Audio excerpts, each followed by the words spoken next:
আজ আমার মেয়ে আবদার করেছে পিৎজা খাবে, তাই তাওয়াটা বসিয়ে দিয়েছি আর ময়দাটা মেখে নিয়েছি আর একটু পনির, টমেটো, ক্যাপসিকাম আর একটু পেঁয়াজ, কারণ আর একটুখানি এই যে সস করে নিয়েছি দেখুন, আর দিয়ে তাওয়াটার উপরে একটুখানি হালকা করে অল্প একটু তেল দিয়ে দিয়েছি।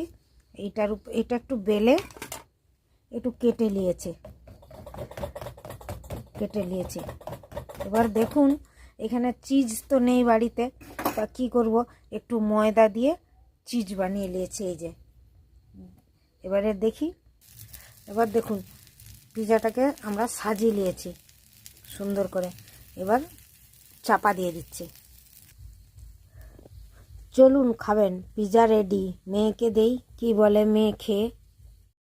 আজ আমার মেয়ে আবদার করে